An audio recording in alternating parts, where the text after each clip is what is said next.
Thank you, Madam Chair. First of all, I want to thank the witnesses for helping the committee with its work.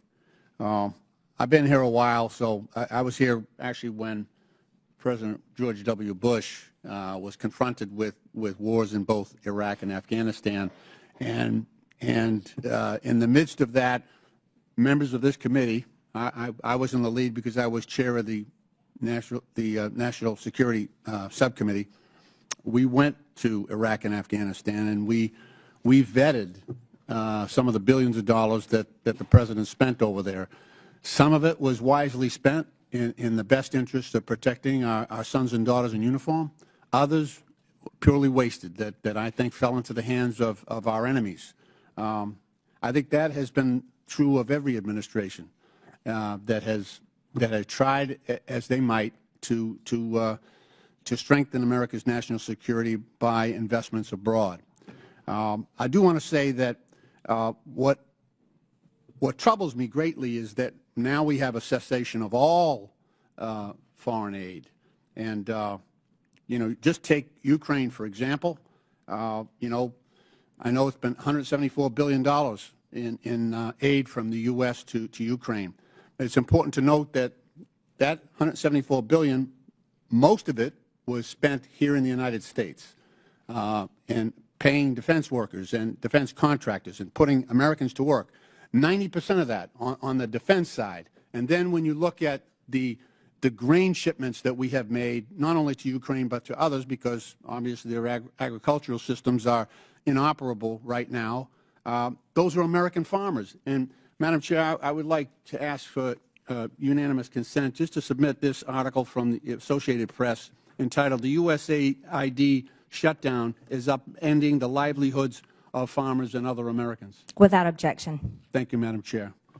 So, and what also troubles me is that now we have a president saying that Ukraine started the war.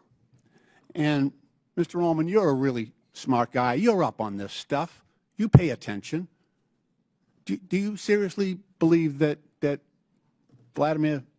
Zelensky invaded Russia? Okay.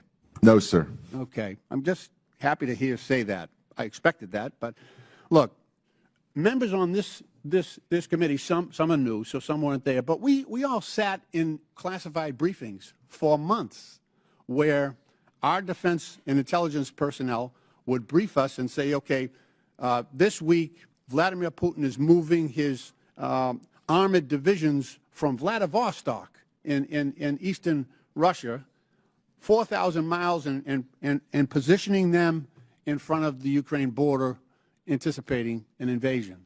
And then, afterwards, after the invasion, actually 2020, I think it was, Putin took credit, said, I ordered the special operation against Ukraine. And yet, we have a president saying the opposite. He's saying that Ukraine invaded Russia. They started the war.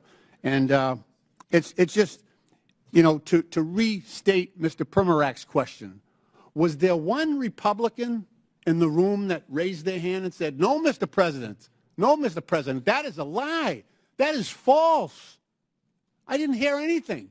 Not one of my colleagues corrected the president and stood up to him and said, no, Mr. President, no, Mr. President. It was Russia.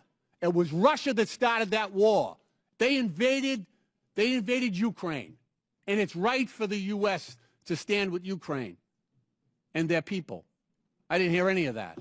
That's what troubles me.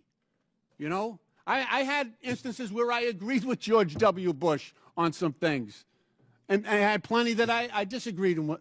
But that's Congress's role here.